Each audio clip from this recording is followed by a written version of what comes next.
안녕하세요. 자, 이번 시간은 이제 기출문제 풀이 3강입니다. 이번 시간은 교재 52쪽 현금 및 금융상품, 현금 및 현금성 자산 이 부분이에요. 자, 앞에서는 지금까지 기본서 기준했을 때 기초 회계 원리를 지금 2강을 통해서 정리했고, 자, 이번 시간부터는 챕터별로 이제 따로따로 가볼까요? 자, 먼저 현금 및 현금성 자산. 그 중에 우리 시험에 항상 앞쪽에 당좌자산이라고 해서 항상 출제됩니다. 당좌자산도 거의 매 시험 출제가 됩니다. 자주 출제됩니다. 뭐 어차피 나중에 보다 보면 비슷한 문제가 자주 보일 거예요. 비슷한 문제가 자주 보인다는 얘기는 비슷한 게 시험에 계속 나온다는 얘기죠. 많이 나온다는 얘기입니다. 어쨌든 당좌자산인데 틀린 걸 찾아라. 자, 잠깐. 당좌자산이라 하는 게 뭐뭐 있는지는 여러분 뒤에 기본서 뒤에 요약도 해드렸죠.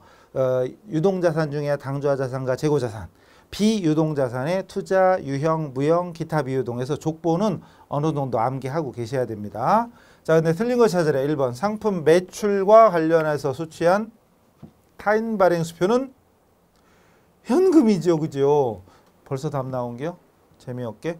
그죠? 현금이죠. 타인 발행 수표 현금이잖아요. 매출 채권이 아니죠. 매출 채권은 외상 매출금과 받으러옴을 얘기하죠.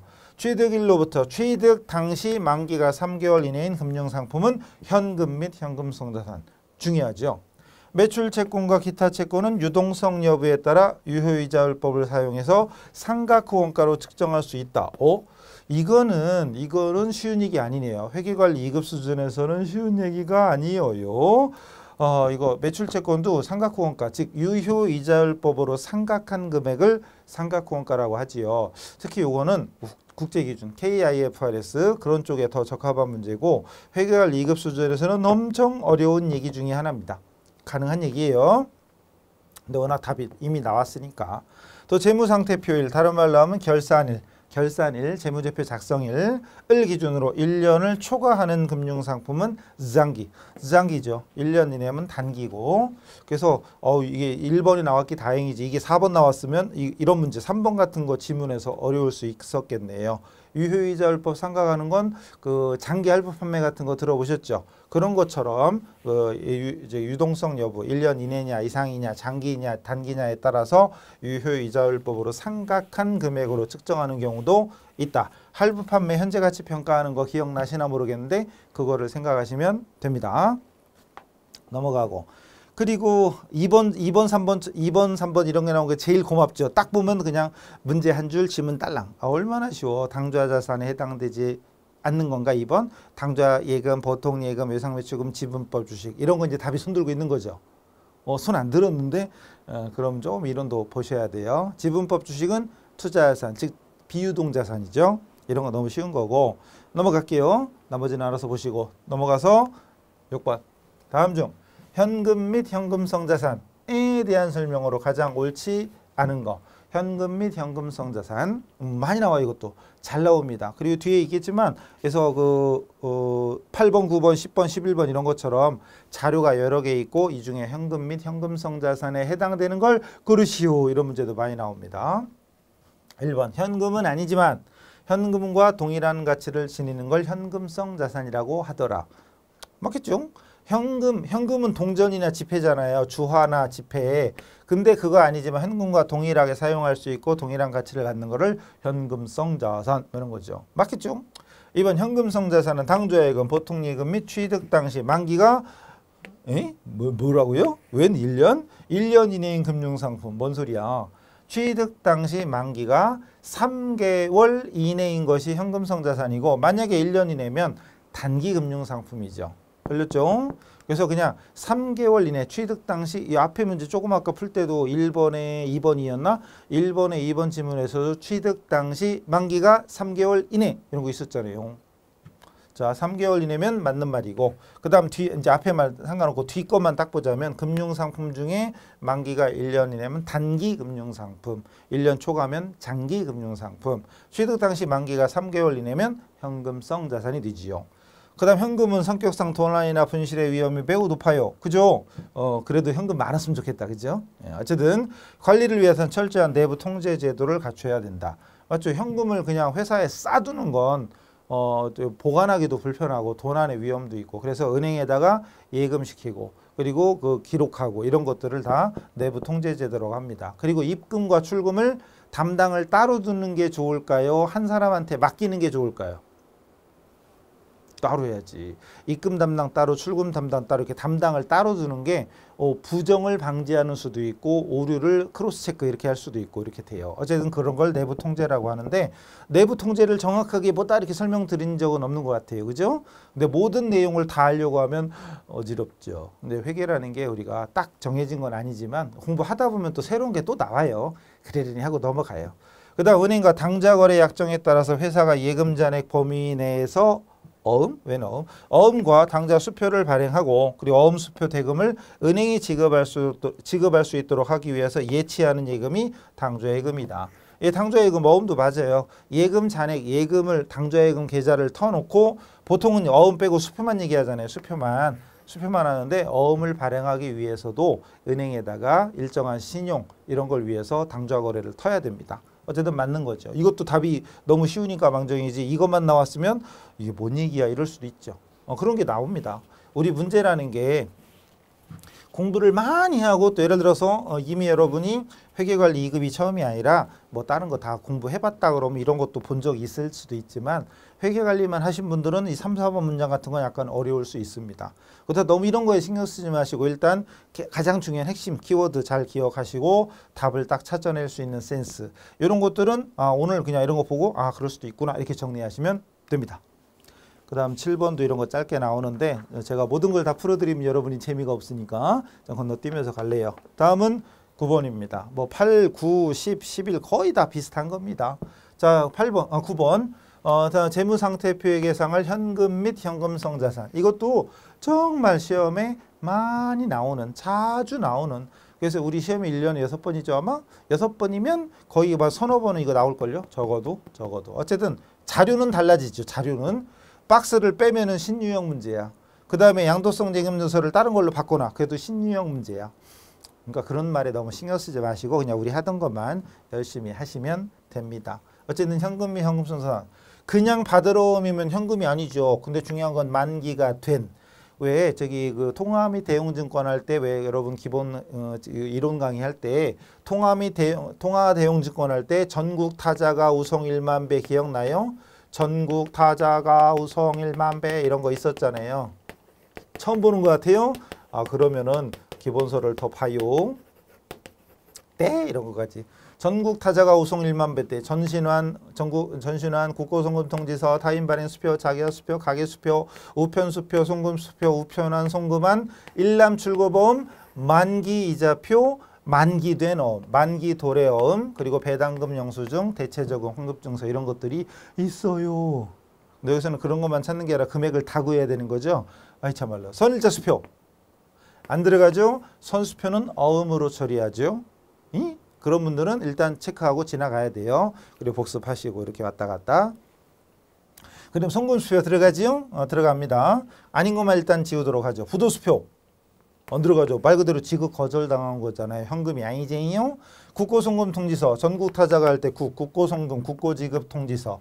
국고, 나랏돈. 국가에서 뭐가 됐든 여러분에게 돈을 줄 일이 있나 봐요.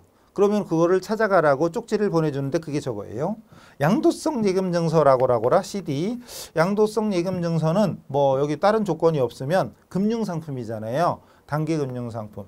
만약에 취득 당시 만기가 3개월 이내 이런 말이 있으면 현금성 자산이겠지만 그런 말 없으니까 탈락. 여행자 수표. 무슨 수표. 통화대운권 대표적인 거잖아요. 가계수표. 수표 대표적인 거잖아요. 됐네. 그럼 요거 3개 빼고 나머지 다.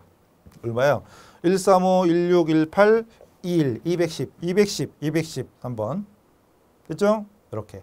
그래서 어떤 게 통화대운권이냐 현금성 자산이냐 맞냐 아니냐 기냐 아니냐 충청도 말로 기어 아니요. 기어 알아요? 기어. 기어 아니요 그랬더니 못 알아듣고 바닥을 기고 막 이런. 맞다 틀리다 이런 뜻이에요. 어쨌든 그래서 아닌 걸 골라내면 됩니다. 그래서 8번, 9번, 10번 10번은 엄청 많네. 10번은 되게 많죠. 근데 물어본 것도 2개야. 물어본 거 10번 현금 및 현금성 자산도 있고 그 다음 또 하나는 단기 금융상품이 있죠. 단기 금융상품도 있죠. 금융상품도 있어요. 그래서 두 개 고르래. 그 자료가 엄청 눈에 보이는 크기. 그리고 실제 시험 보러 가면 우리 문제지가 아마 글자가 크게 인쇄돼 있어요. 글자가 되게 거기 문제가 되게 커 보여. 그 실제 문제 지금 이 글자체는 지금 작잖아요. 근데 시험 보러 가면 글자체가 엄청 커 보여. 그럼 같은 자료라도 이따시 많이 늘어나요. 그러니까 규모로 그냥 양으로. 처음 보면 만약 공부 안 한 사람이 보면 이런 사람 많아요. 내용이 길은 게 많아. 아직 이제 몇 개 안 나왔지만 우리 시험의 특징 중에 하나가 또 대화체 이런 게 많거든요. 대화체 누구누구 대화 내용을 보고 맞는 거 틀린 거 찾는 거 이런 것도 많이 나와요. 그러니까 대화 내용이 엄청 길어. 이따시만하게. 그럼 읽다 보면은 뭐 물어보는 거지? 막 이런 것도 있어요.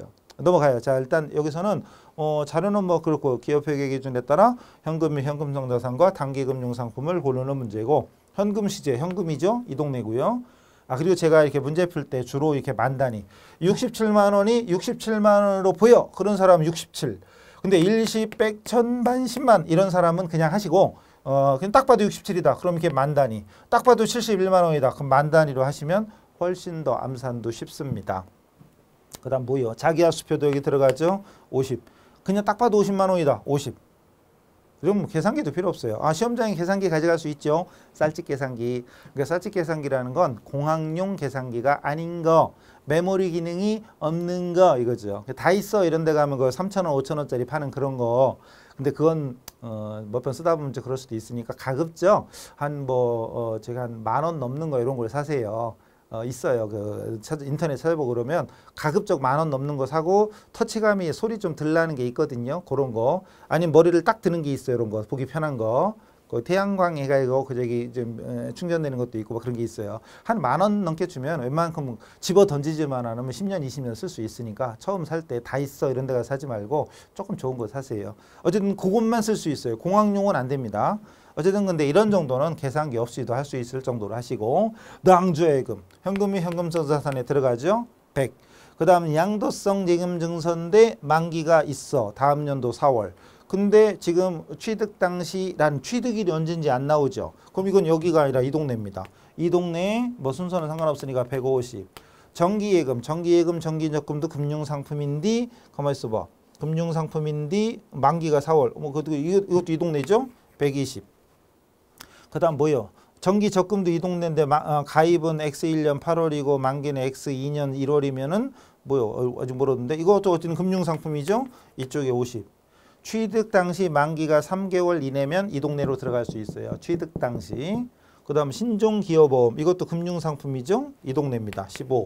뭐예요 이거? 우편환 무슨 환 동아대운증권 이 동네죠? 당좌차월. 당좌차월은 예금의 마이너스가 아니에요. 그건 단기 차입금으로 처리합니다. 탈락. 당좌예금에는 당좌개설 보증금이 포함되어 있대. 사용이 제한되어 있대. 당좌예금이 아까 100이었잖아요. 근데 그중에 거래보증금이 있대. 얘는 현금성 자산이 아니죠. 인출 불가합니다. 여기서 마이너스 20 까야죠. 여기서 까야 됩니다. 그럼 80으로 계산하거나 마이너스 쓰거나. 더 없죠? 굿. 이렇게. 얼마야 그럼? 170, 205에서 빼니까 185. 185가 여러 개인가? 그럼 4번이겠네. 하나밖에 없잖아요. 이쪽은 안 봐도 되겠죠. 27, 32, 335. 27, 32, 335. 아닌데? 185는 맞는데 단기금융상품이 연도가 잘못됐나? 이 문제가 X1년인데 X1년이고 X2년 뭐야 이거? 정기예금이 만기가 X3년이구나. 120만 원이. 이게 X3년이니까 지금 이 문제가 X1년 말이죠. X3년이니까 장기야. 단기가 아니라. 이거 빼야지. 215네 그래서. 이거 아니에요. X3년이야. 아까 연도를. 문제는 X1년이고. 그렇죠. 뭐 저는 시험 안 봐요. 이렇게 요거 뺍니다. 그래서 요거 빼고 나머지 215 이렇게 된 거죠. 그럼 요것만 가지고 답이 나왔으니까 뭐 고민할 필요는 없습니다. 그래서 통화 및 통화 대용증권 그리고 현금성 자산에서 현금 및 현금성 자산 이 부분 시험에 단골 중에 단골이다. 그러니까 거짓말 좀 보태면 무조건 내 시험 나온다라고 생각하시고 관련 내용 꼭 정리하시고요. 11번도 문제는 똑같습니다. 일단 자료가 다른 거지. 그러니까 자료 한두 개만 바꾸면 신유형이야. 그러니까 신유형 이런 거 따지지 마시고 계속 말씀드리지만 우리 정상적으로 이론 강의랑 문제풀이 강의 그리고 아까 말씀드린 대로 1강 때 만약에 1번, 2번 했을 때 맞췄다 틀렸다 OX 이런 거만 잘 메모해 놓고 이렇게 센스 있게 하시면 합격은 걱정할 필요가 없어요. 내가 한두 개 틀린 게 억울하냐 안 억울하냐 이거지 70점을 맞냐 못 맞냐 이건 아니에요. 우리 그런 사람 아니에요. 넘어갑시다. 그 다음 문제 12번. 이런 계정구조. 계정구조. 요즘은 수기시대, 손으로 작성하는 시대는 아닙니다. 전산시대야. 어느 회사가나 전산으로 업무 처리를 합니다. 회계도. 그러나 우리 회계의 기본 원리, 분계, 전기, 분계와 T계정에 기록하는 이런 것들은 기본 중에 기본이니까 이건 무조건 알아두셔야 됩니다. 현금 계정인데 추정이 틀린 걸 찾으래요. 현금 계정. 현금. 자, 현금은 자산이니까 기초가 차변이죠. 기초잔액. 뭐 기초는 필요 없고. 그중 빠른 날이 2월이네. 빠른 날. 2월 매입으로 돼 있어. 분계 뽑아내면 차변에 매입 대변에 현금이지. 아니면 이렇게 해도 돼요. 여기 매입 써 있잖아요. 뒤에다 밑줄 긋고 위에 걸 갖다 써. 그럼 이게 분계야 그냥. 이렇게 쓰면 이게 분계입니다. 이렇게. 그럼 차변에 매입 대변에 현금이에요. 그냥 분계야. 그럼 상품을 매입하고 현금 지급했다. 매입하고 현금 지급했다. 1번 맞고. 이게 1번이에요. 그 다음 빠른 날 이거죠. 그럼 요거 분계하라. 그럼 이거 분계하라 그러면 여기다 줄치고 위에 거 갖다 내렸어. 그럼 차변에 현금이라고 쓰면 그게 분계입니다. 그럼 현금 매출. 차변에 현금 대변에 매출이야. 그럼 매출 어디 갔니? 없네? 2번은 없는데요. 상품 60만 원 매출하고 현금 받았다. 그건 없어요.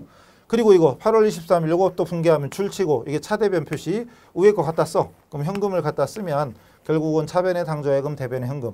현금이 나가고 예금이 늘었죠. 즉 현금을 은행에다 입금한 거지. 현금을 입금.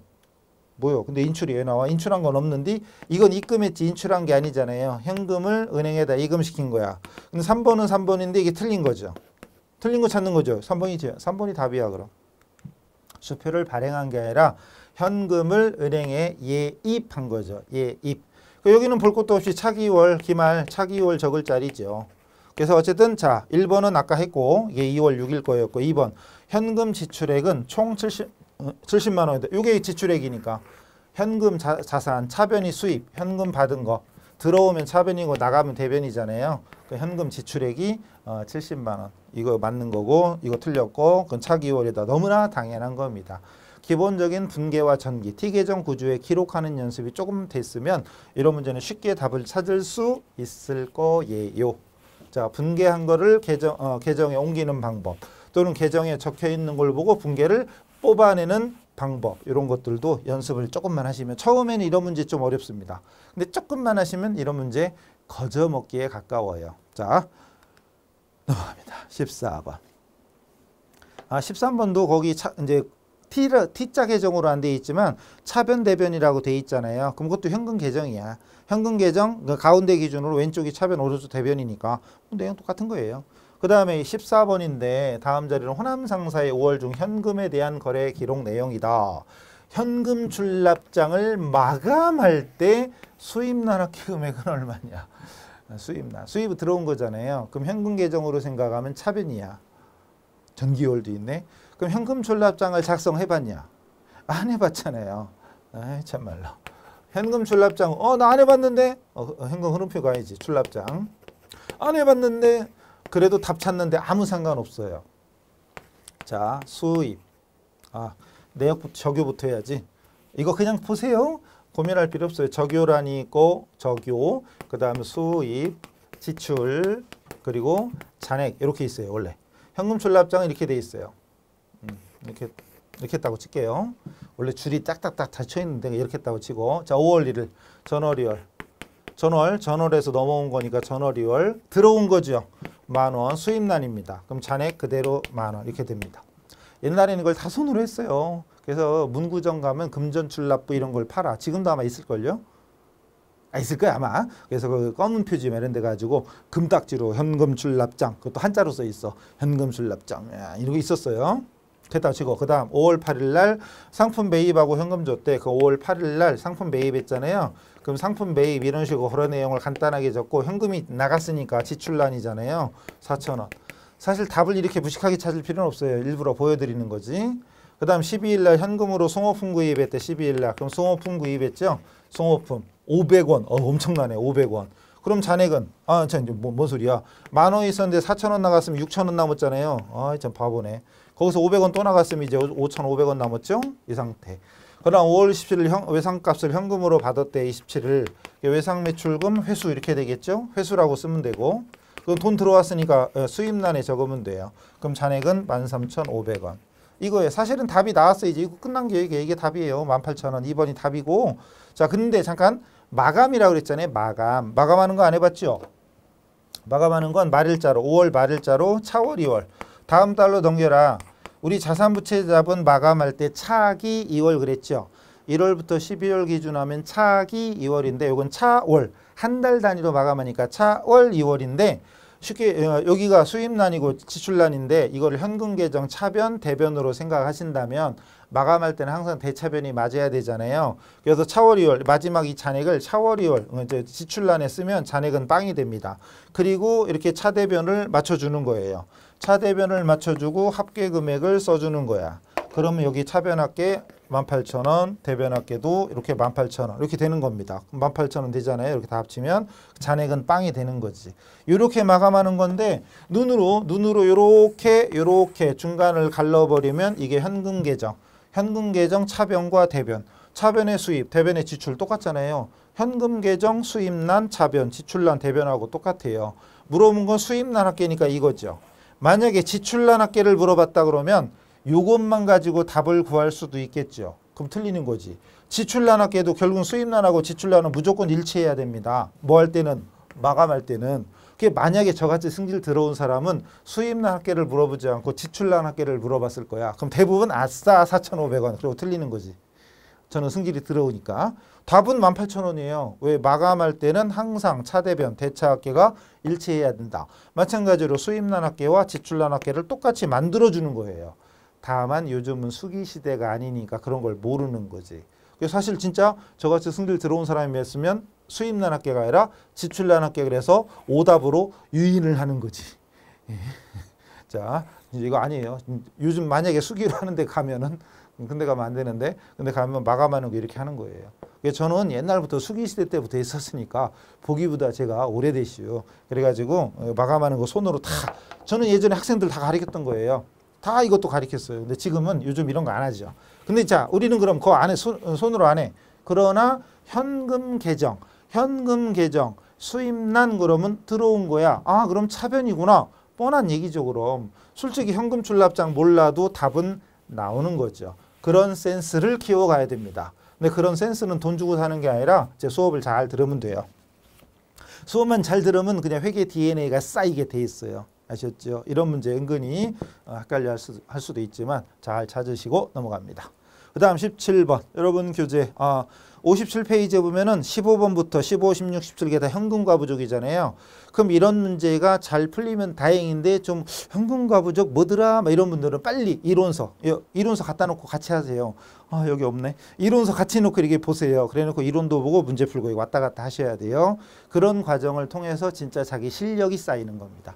근데 17번은 15, 16처럼 내용을 정리하고 나서 이걸 보셔야 좀 쉽지 이것만 보면 쉽지 않을걸요.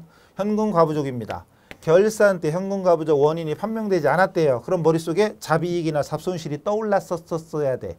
자비익이나 잡손실이 떠올라야 되는데 안 떠오르는데 근데 심지어 제가 말했는데도 뭔 소리예요? 그러고 있으면 빨리 어떻게 해라? 갔다 와라. 어디로? 기본서로. 저 부산 가서 놀고 오지 말고 기본서로 갔다 오세요. 가에 기입되려고. 그럼 이 자리에 들어오는 건 자비익이나 잡손실입니다. 그 와중에 1, 4번 찍은 사람 2, 3번 중에 하나입니다. 근데 이게 쉽지 않죠. 자비익, 잡손실 어떻게 하지? 그럴 때 좀 전에 문제에서도 만약에 이걸 분계로 뽑아낸다 그러면 앞에다 줄치고 위에 걸 갖다 쓰면 차변의 현금 과부족이고 대변의 현금이잖아요.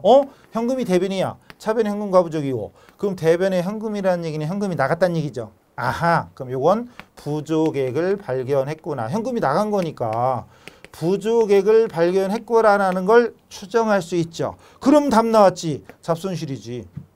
안 봐도 잡손실이죠. 그리고 보험료라는 건 분계로 뽑아내면 이렇게 된 거죠. 그럼 현금 과부족 이렇게 된 거야. 그러니까 아까 12월 5일 날 대변의 현금, 차변의 현금 과부족이었잖아요. 그럼 현금이 없어지고 현금 가부죠. 20만 원이었던 거지. 근데 그 중에 일부가 12월 18일 날 15만 원이 보험료로 밝혀진 거죠. 현금 과부족이 일부가 15만 원이 보험료 지급으로 밝혀졌다. 근데 나머지 5만 원은 아직 결산대가 됐는데도 현금 과부족 원인을 밝혀내지 못해서 잡손실로 부족했으니까 잡손실이 나와야 되는 겁니다. 그 와중에 차기월 쓴 사람은 야, 이게 혼나야 돼요. 귀밑머리 3개씩 뽑아야 돼. 이게 은근히 어려운 거예요. 15번이나 16번 내용을 다 충분히 이해한 사람이 이걸 풀어야 돼. 그러니까 17번 문제, 이 문제는 좀 쉽지 않은 거죠. 가급적이면 제가 문제 중에 그래도 조금 어려운 걸 풀어드리고 나머지는 여러분이 또 풀어보시고 그리고 필요한 건 질문하시면 되겠습니다. 넘어가죠. 다음 넘어가면은 왜 이렇게 많지? 되게 많네. 자, 잠깐 넘어가기 전에 18번도 거의 비슷한 문제입니다. 시산표에 그 결산정리 사항에 현금 시제액이 14만 5천 원. 시산표에는 15만 원인데 실제 잔액이 14만 5천 원이면 5천 원이 부족한겨. 그럼 현금이 없어진 거고 차변이 뭐냐? 평상시에는 현금 가부족. 결산 때에는 잡손실. 그런 게 딱 떠올라야 돼. 그 다음 20번. 20번은 소액현금입니다. 소액현금은 우리가 많이 할 일이 사실은 없어요. 자주 안 나옵니다. 근데 자 20번 보세요. C기업은 정액 소액현금제도, 정액자금제도, 정액, 일정액이종, 그리고 정액전도금은 100만 원이다. 매월 정산한다. X1년 4월부터 4월 1일부터 말일까지 지출 내역이 다음과 같을 때 소액현금 계정, 4월 31년제 소액현금 계정 잔액은 얼마냐? 그리고 보기에 사무용품비 등등등 사용액이 쫙 나옵니다. 근데 물어본 게 뭐죠? 4월 말 현재 소액현금. 이때 소액현금 내용, 거래 내용 설명드린 적 있죠. 이론에서 그래서 정액자금 처음에 지급하고 사용액을 보고받고 그리고 사용액과 동일한 금액을 보충해 주는 거. 그게 바로 정액자금 선고법이다. 그럼 매월 말 금액은 항상 일정하다. 그럼 답 나왔네. 처음에 줄 때 100만 원이죠. 그럼 볼 것도 없이 마지막 잔액도 100만 원이 돼야 돼. 답이 4번이에요. 뭔 소린가 이해가 되면 아주 훌륭한데 모르겠는데 그러면 기본서에 소액현금제가 간단하게 분개해드린 거 있잖아요. 그거를 살펴보시고 넘어갑니다. 22. 다음 자리 이용해서 기말에 당좌차월을 구해라. 당좌차월은 예금 잔액을 초과해서 수표 발행했을 때 그걸 당좌차월이라고 하잖아요. 모르면 덮어요. 모르면 덮고 이론서 피세요. 이론하고 문제풀이 중에 이론이 8할이야. 거짓말 좀 못하면 이론이 80%가 이론이고 20% 문제. 그러니까 이론이 된 사람은 문제풀이 한 번만 해도 합격해요. 근데 우리는 공부는 거꾸로 하죠. 이론 20에 문제풀이 80으로 하죠. 물론 그래도 붙을 수는 있어. 근데 붙을 수는 있는데 실력이 안 쌓인 상태에서 붙으면 그냥 날아가죠. 휘발. 안 그래도 휘발성이 강한데 그렇게 공부한 사람은 지나면 오히려 자격증은 있는데 내용이 없어. 그럼 나중에 실무나 가서 뭘 일하다가 막히죠. 그럼 너 이거 공부했냐? 저 자격증 있는데요? 너 자격증 어떻게 땄냐? 너 발로 땄냐? 뭐 이런 소리 듣는 거지. 요즘 그럼 또 언어 폭행인가? 그 속으로 눈으로 심하게 욕하는 거지. 눈으로 욕하는. 눈으로 욕하는 건 증거는 없으니까 눈으로 욕하는 거죠. 넘어가요. 자, 예금잔액 초과된 겁니다. 은행과 200만 원 한도로 당좌차월 계약을 맺었다. 계약을 맺는 건 거래가 아니니까 통과, 탈락. 기초의 당좌예금이 100만 원이다. 이때 어쨌든 당좌차월은 예금잔액 초과해서 발행한 거니까 자 머릿속으로 당좌예금 계정을 그려요. 이게 당좌예금 자산이니까 일단 기초가 차변이야. 100만 원 일단 적고 만단위 100만 5,424원 이렇게 써 있으면 뭐 그 다 써야 되지만 그게 아니면 웬만하면 50만 원, 100만 원 이렇게 나오니까 만단위 이렇게 만단위 쓰는 걸 배워두시면 훨씬 더 유리합니다. 그 다음 기중에 상품 판매 대금 50만 원을 당좌 계정에 입금됐다. 예금이 늘었어. 차변. 그리고 상품 재료 매입 대금으로 250만 원 수표 발행했다. 수표 발행한 거 대변 250. 그랬더니 대변이 크잖아요. 그럼 차변 합계보다 대변이 크잖아요. 그럼 뭐 차익이 당좌 차월이지 뭐. 그죠? 지금 분개하라는 게 아니잖아요. 굳이 분개하자면 대변에 150만 원 당좌예금이고 나머지 100만 원이 당좌 차월인데 입금보다 수표 발행이 크니까 어쨌든 그 차액 150이고 250이니까 100만 원 차이 나죠. 그게 당좌 차월. 예금 잔액을 초과된 거. 그 문제만 보면은 이것도 약간 뭐 만만치 않은 문제 같지만 알고 보면 진짜 간단한 문제잖아요. 예의백보다 수표 발행이 크면 그 차액을 당좌 차월이라고 하더라. 이건 또 뭐냐? 엄청 많이 그 안네, 그죠? 자, 문제 보니까 자 23, 24는 당좌 차월이에요. 특히 24번 같은 경우 그 박스 안에 차변에 당기 차입금하고 당좌 예금이 보여. 그럼 이런 문제는 눈치껏 차입금은 돈 빌렸다 이런 뜻이 아니고 아 당좌 차월이구나. 이게 눈에 보여야 돼.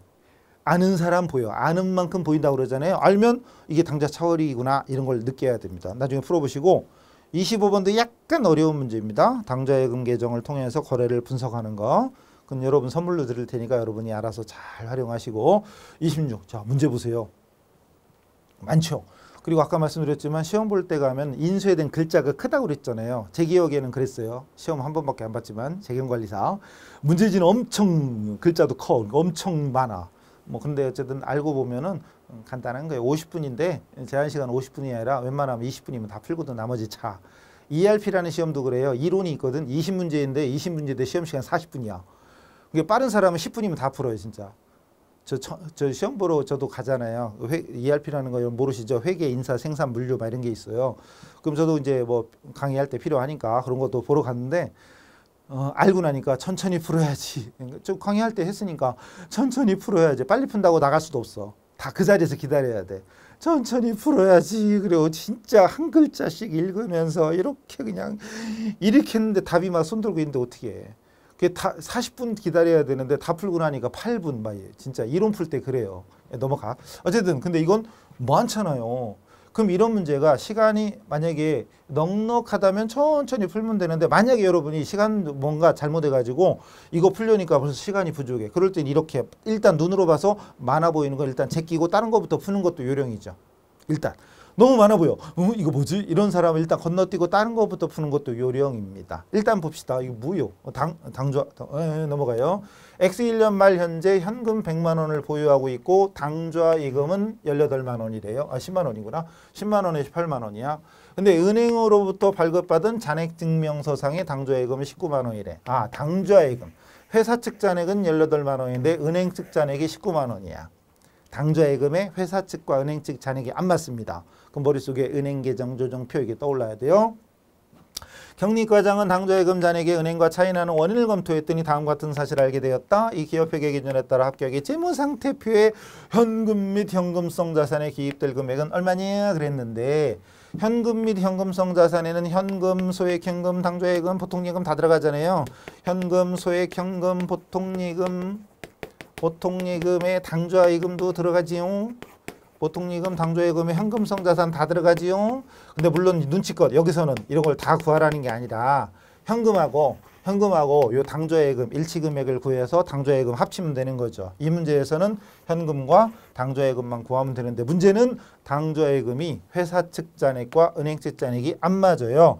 다행히 내용은 2개밖에 없어. 그럼 어쨌든 뻔하죠. 자, 은행계정 조정표 작성하는 법. 여러분 기본 강의에서 말씀드렸죠? 작성하는 법이 따로 없어. 간단한 거예요. 회사는 어떻게 했고 은행 어떻게 했냐. 금액만 맞추면 됩니다. 자, 그래서 설명상 제가 이렇게 그릴게요. 이렇게. 자, 은행계정 조정표인데 12월 말 현재 회사 측 잔액과 은행 측 잔액인데 회사 측 조정전 잔액이 18만 원이고 은행 측 잔액은 19만 원이었죠. 만 단위로 해도 되는데 18, 19. 어쨌든 넘어가고. 자, 이제 첫 번째. 12월 24일 발행했던 수표. 발행한 수표. 이때 수표를 발행하는 건 누구다? 회사다, 은행이다? 회사죠. 회사가 발행하는겨 수표를. 근데 X1년 12월 말 현재까지 인출되지 않았다. 그러니까 회사는 수표를 발행하면서 은행에서 장부에서 뺐죠. 수표를 발행하면 대변의 당좌예금이잖아요. 당좌예금에서 뺐지. 근데 은행에서는 아직 안 찾아갔어요. 그 은행은 기록이 안 됐지. 회사에서는 뺐고 은행에서는 안 뺐어. 왜? 안 찾아갔으니까. 그러니까 이건 누가 잘못한 게 아니라 이쪽은 뺐는데 이쪽은 안 뺐으니까 금액이 안 맞는 게요. 그럼 똑같이 만들려면 이쪽에 뺐으면 여기도 같이 빼야죠. 마이너스 2만 원. 2만 원 빼는 거죠. 두 번째, 은행 잔액증명서에는 포함되었으나 회사에는 반영되지 않았대. 은행은 기록됐고 회사는 안 했대요. 뭐를? 수수료. 은행 수수료는 은행 내 통장에서 뺐겠지. 내 통장에서 빼갔겠죠. 만 원. 아, 이쪽에서 뺐지. 그럼 회사도 이제 마이너스 만 원 시켜주면 되죠. 끝! 그럼 일치금액은 얼마예요? 17만 원이고 17만 원이죠. 그죠? 그럼 현금 및 현금성 자산. 현금이 10만 원이고 당좌예금이 17만 원이니까 27만 원이 되겠지요. 재밌죠? 자, 그래가지고 은행 계정 조정표 문제가 공부한 사람한테는 별게 아니지만 안 한 사람한테는 어려운 거고 이거랑 거의 똑같은 게 27번이에요. 똑같네. 똑같아. 숫자만 달라. 내용하고 숫자만 달라. 그리고 우리는 뭐라 그래? 신유형이래요. 진짜로. 그런다니까요. 어떤 사람은 저한테 막 항의해. 신유형인데 왜 문제는 없냐 이거지. 근데 기존 문제랑 숫자 바꾸고 지문 바꿨어. 그럼 제가 점쟁이에요? 그럼 시험에 나올 것까지 해야 돼? 그거 알면 제가 이거 했겠어요? 복권하고 내가 저 주식 사고 저 코인 샀겠지? 그죠? 그러니까 우리는 어떻게 나와도 풀 수 있는 실력을 만드는 게 중요하지 시험장 가서 똑같은 걸 나오길 바라면 안 되잖아요. 지문 하나 바꾸고 숫자 바꿨다고 신유형이다. 그건 아니에요. 우리 그러지 맙시다. 우리는 그런 사람이 되면 안 돼요. 넘어가요. 자, 어쨌든 그래서 넘어가고 30번이 마지막인데 30번은 자료는 몇 개 아닌데 물어본 건 3개야. 현금 및 현금성자산, 단기금융상품, 장기금융상품. 그러면 30번 같은 문제는 먼저 현금만 구해볼까? 4개가 다 다른 거 없나? 4개가 다 다른 거. 4개가 다 다른 건 없네. 일단 자 현금 구해보자. 그 박스 안에 있는 것 중에 현금 시제 현금이고 보통예금, 당조예금 그거 3개네? 그거 3개네? 그거 3개면 30, 80.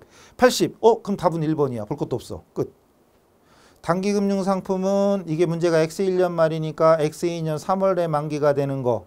X2년 3월에 만기가 되는 거 28만 원이고 그다음 또 하나는 X3년 거니까 장기야. 끝났네. 이런 거예요. 알고 보면 정말 쉬운 건데 이런 문제가 우리 시험에 늘 나옵니다. 자, 그래가지고 은행 계정 조정표 이런 거는 그 기본 강의에 예제 있잖아요. 그거랑 한번 풀어보셔야 돼. 결론은 지문은 2개밖에 없는 거야. 간단하게 보면. 근데 눈으로 보기에는 엄청나게 우리 시험 수준하면 난이도로 따지면 거의 상에 가까운 상이죠. 상중하 중에 상. 우리 시험 수준에서. 어쨌든 은행 계정 조정표 같은 거는 원래는 어려운 시험에서 나오는 건데 우리 시험이 그런 게 나온단 말이죠. 그러니까 전반적으로는 되게 쉽지만 그중에 일부는 상당히 좀 공부를 해야 문제를 풀 수 있는 이런 게 항상 나옵니다. 그래서 이런 것도 대비를 하셔야 돼요. 지문 바뀌었다고 신유형 우리 그런 소리 하지 말고 또 그 시험 보러 가서 그냥 시험장에서 그냥 풀고 그냥 기분 좋게 룰루라 나와야지 아유 떨어지면 어떻게 하지 뭐 이러고 다니지 맙시다. 그러려면 이론 강의랑 문제풀이 강의만 잘 소화하시면 충분히 합격할 수 있습니다. 자, 이래서 이번 시간 여기서 마치겠습니다. 수고하셨습니다.